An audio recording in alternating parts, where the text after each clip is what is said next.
The day my neighbor destroyed her own $70,000 SUV, trying to bully her way onto my property, half the neighborhood came outside thinking somebody had set off a bomb.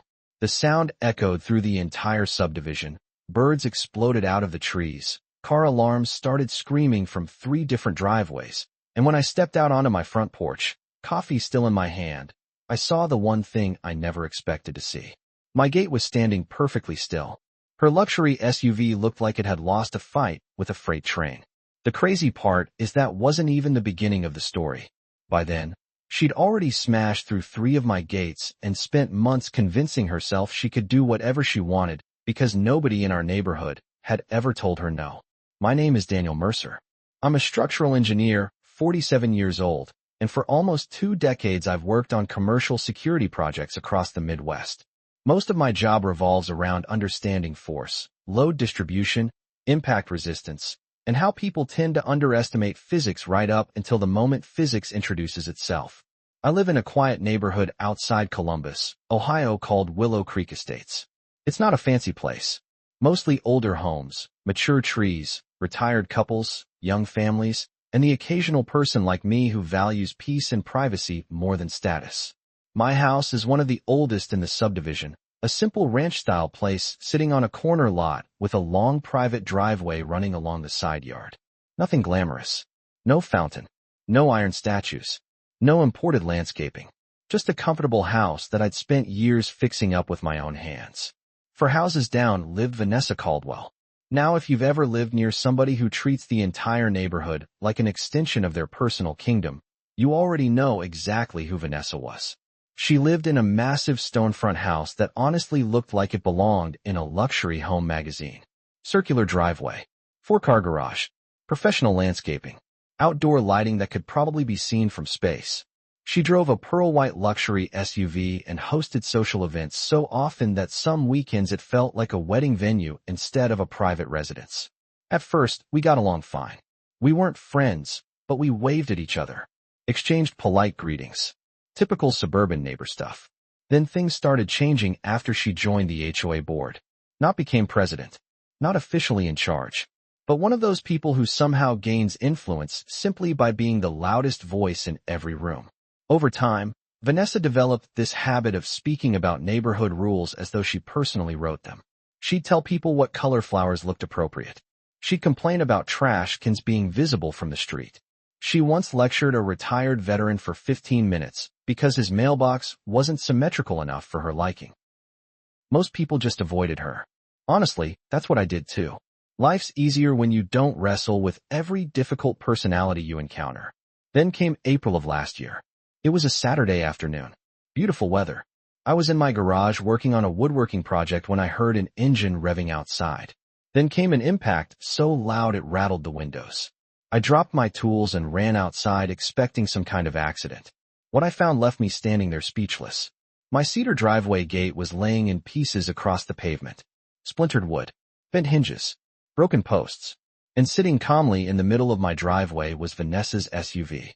Behind her, 5 other vehicles were lined up inside my property like they were attending a valet event. Vanessa climbed out holding a tray of cupcakes like absolutely nothing unusual had happened. I remember staring at her for several seconds before finally asking, "Vanessa, did you just drive through my gate?" She looked at me with complete confidence and said, "Well, yes. We ran out of parking." For a second I genuinely thought she was joking. Then I realized she wasn't smiling. "You destroyed my gate." "Daniel, relax. It's just a gate. It's my gate. Your driveway wasn't being used." I still remember the frustration building in my chest because she wasn't apologizing. She wasn't embarrassed. She wasn't even pretending to care. She was annoyed that I seemed bothered. Then she delivered the line that would replay in my head for months afterward. "Honestly, if you didn't want people using it, you shouldn't block access with something so flimsy." Flimsy. She had just driven a 6,000-pound vehicle through a wooden gate and somehow concluded the gate was the problem. I told her she needed to pay for the damage. She rolled her eyes and said the HOA would probably help sort it out later. Then she walked away toward her garden club luncheon as if the conversation was finished. I spent the rest of that afternoon cleaning debris off my property while her guests laughed and drank wine less than 50 feet away. What bothered me wasn't the money. The gate cost about $1,200 to replace. It was the attitude. The complete certainty that other people's property existed only when it was convenient for her. A week later, I installed a new gate. Stronger than the first one. Better hardware. Better posts. I figured the problem was solved. Looking back now, that was probably the most optimistic thought I've ever had, because exactly 8 days later, I heard another crash. Exactly 8 days later, I heard another crash. You know how certain sounds instantly trigger a reaction because your brain recognizes them before you even process what's happening? That's what it felt like. The second I heard that impact, I knew. I didn't need to look. I didn't need confirmation. Somehow, against all logic, Vanessa had done it again. I walked outside slower this time, almost hoping I was wrong. But there she was. Same SUV. Same driveway. Same expression. My brand new gate was twisted sideways, one hinge hanging loose while fragments of cedar scattered across the pavement.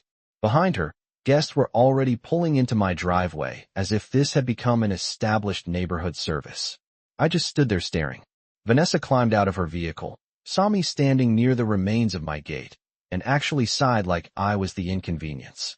"Daniel, don't start," she said. "We're only going to be here a few hours." I laughed, not because anything was funny. It was the kind of laugh that happens when reality becomes so ridiculous your brain can't decide whether to be angry or impressed. You drove through another gate. You built another gate. Because it's my property. And we're only parking temporarily. That was the moment I realized we weren't having the same conversation.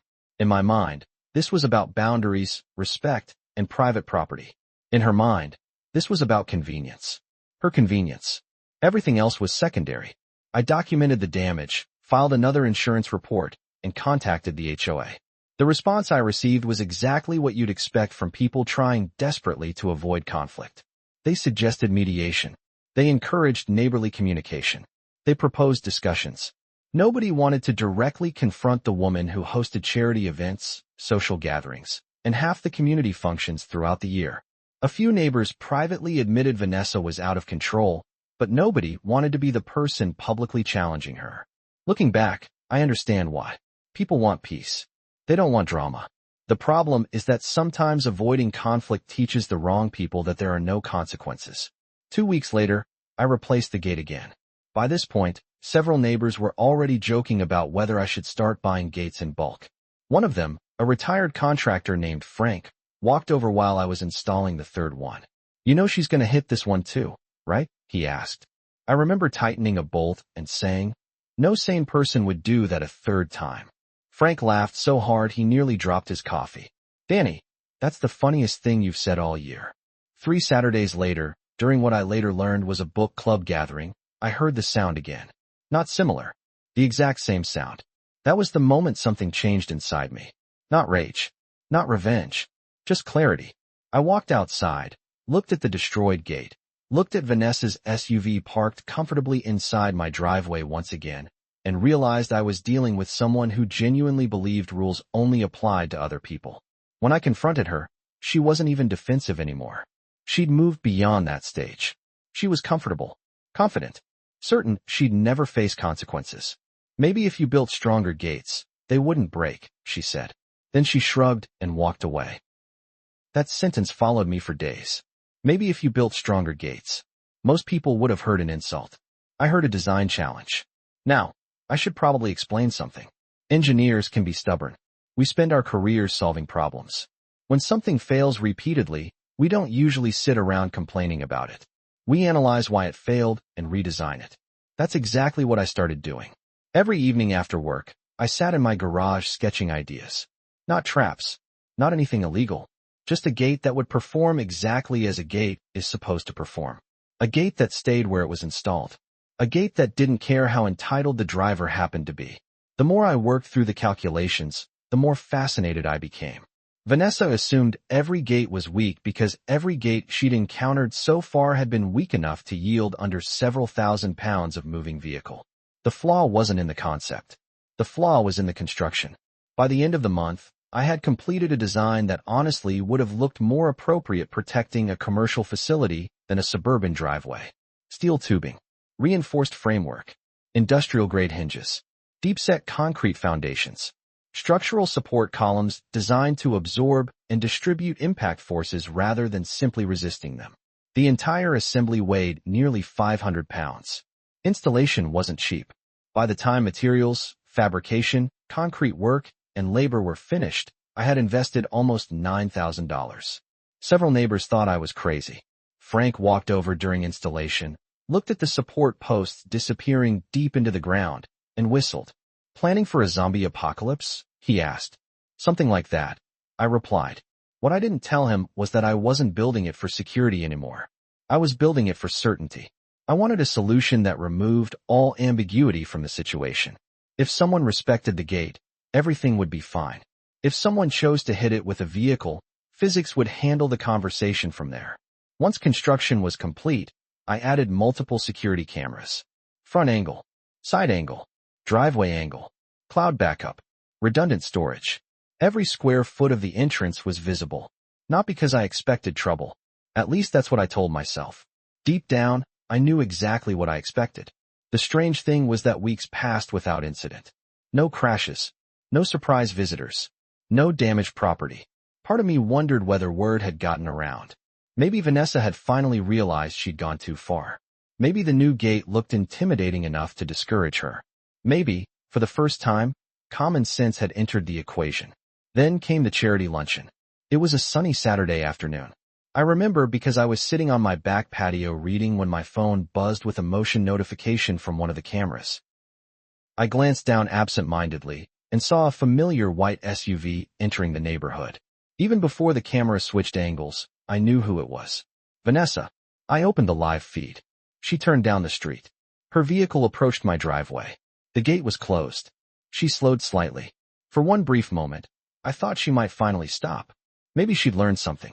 Maybe she'd matured. Maybe she'd realized private property actually belonged to the people who owned it. Then her brake lights disappeared. The front end of the SUV dipped slightly as she accelerated. And that's when I understood she was about to make the single most expensive mistake of her life. The front end of the SUV dipped slightly as she accelerated. And that's when I understood she was about to make the single most expensive mistake of her life. I set my book down, stood up from my patio chair, and watched the live camera feed as 6,000 pounds of luxury SUV headed directly toward a structure specifically designed not to move. The impact happened less than 2 seconds later. The sound was unbelievable. Not the cracking, splintering sound I'd heard the previous 3 times. This was different. It was a deep metallic boom that rolled across the neighborhood like thunder. The gate didn't swing open. It didn't bend. It didn't lean. It didn't move at all. The SUV absorbed every bit of the energy Vanessa had sent into it. The front bumper folded inward instantly. The hood crumpled like aluminum foil. Steam exploded from underneath the vehicle. Both airbags deployed. The entire front end collapsed around the engine compartment. For a moment, everything went silent. Then came the sound of car alarms. Dogs barking. People opening front doors. I walked calmly toward the driveway while neighbors emerged from their houses trying to figure out what had happened. Vanessa sat inside the vehicle looking stunned. Not injured, thankfully, just shocked. The expression on her face wasn't pain. It was confusion. Like reality had suddenly stopped following the script she'd been using for years. She climbed out slowly and stared at the gate. Then she stared at the SUV. Then back at the gate. I don't think she could process what she was seeing. Finally, she looked at me and said, "What did you do?" I almost laughed. Not because I wanted to humiliate her, but because the question perfectly summarized the entire situation. 3 times she had destroyed my property and somehow never considered that the outcome might change if the property stopped breaking. "Nothing," I said. "I built a gate." Several neighbors were now standing nearby. Frank was there too. The second he saw the gate untouched and the SUV demolished, he muttered, "Well, physics finally showed up." I probably shouldn't admit it, but I had to turn away for a second because I was trying very hard not to smile. Vanessa immediately switched from shocked to angry. She started yelling that the gate was dangerous. That nobody should be allowed to build something that strong. That I had intentionally set her up. The irony was so overwhelming, I almost didn't know where to begin. Within 20 minutes, police arrived. By then, multiple neighbors had already explained what they'd witnessed. I provided access to the security footage. Every angle, every second, every previous incident. The officers watched the recordings right there on site. One of them replayed the latest impact twice. Another reviewed footage from the earlier gate destructions. Their conclusion was straightforward. The gate was entirely on my property. Properly permitted. Properly installed. Clearly visible. Vanessa had voluntarily driven directly into it. There wasn't much room for interpretation. The towing company arrived later that afternoon. The driver took one look at the SUV and quietly shook his head. The vehicle wasn't going anywhere under its own power. Over the following weeks, things became even more complicated for Vanessa. Her insurance company launched an investigation. Once they reviewed the footage, the conversation apparently changed very quickly. Insurance companies generally cover accidents. Intentionally driving into a stationary structure for the fourth time is a much harder argument to make. Her claim was denied. The SUV was declared a total loss. Meanwhile, I finally decided I was done being reasonable. For months, I had absorbed property damage, wasted time replacing gates, dealt with stress, documentation, repairs, and constant uncertainty. So I hired an attorney. We compiled everything. Photographs, invoices, security footage, installation costs, property damage, professional assessments. Every incident was documented. Every dollar was accounted for. The evidence was overwhelming because the story wasn't complicated. Someone repeatedly destroyed private property after being told to stop. When Vanessa hired her own attorney, I honestly expected a long fight. Instead, something unexpected happened. Her lawyer requested all available footage. A week later, settlement discussions began. Apparently, even he understood what a jury would see. 3 destroyed gates, multiple warnings, recorded admissions, a fourth impact that looked like it belonged in a crash test demonstration. The case never made it to trial. The settlement covered the previous property damage, legal expenses, installation costs, and several additional claims connected to the repeated incidents. By the time everything was finalized, Vanessa had paid tens of thousands of dollars she never expected to lose. More importantly, a permanent court order prohibited her from entering or using my driveway ever again. You'd think that would have been the end of it, but neighborhoods have long memories. People talked. Some residents felt sorry for her. Others thought she got exactly what she deserved. A few believed both of us had taken things too far. That's probably the part one still think about sometimes. Not because I regret what happened. I don't. The gate was legal. The response was legal. The consequences were entirely self-inflicted. But neighborhood conflicts are strange. They start with small acts of disrespect that most people ignore because confrontation feels uncomfortable. Then one day, everyone wakes up and realizes a situation that should have been resolved months ago has grown into something much bigger. About 8 months later, a for sale sign appeared in front of Vanessa's house. A few weeks after that, moving trucks arrived. Then she was gone. No farewell party. No dramatic speech. Just gone. Life in the neighborhood became noticeably quieter afterward. Today the gate is still there. Same steel frame. Same support columns. Same cameras. Every now and then a new neighbor asks why a residential driveway has what looks like commercial-grade security protecting it. Usually I just smile and tell them it's a long story. The truth is the gate was never really about security. It became a reminder. A reminder that boundaries only work when people respect them. And when they don't, reality eventually steps in to finish the conversation. Now here's what I'd love to know from you. Was Vanessa simply facing the consequences of her own choices? Or should I have handled things differently before it reached that point? If somebody destroyed your property 3 separate times and refused to take responsibility, what would you have done? Let me know down in the comments, because stories like this always seem to divide people right down the middle. And if you enjoy real neighborhood drama, property disputes, HOA conflicts, and stories where actions have consequences, don't forget to like, subscribe, and share your thoughts below. I read far more comments than you might think.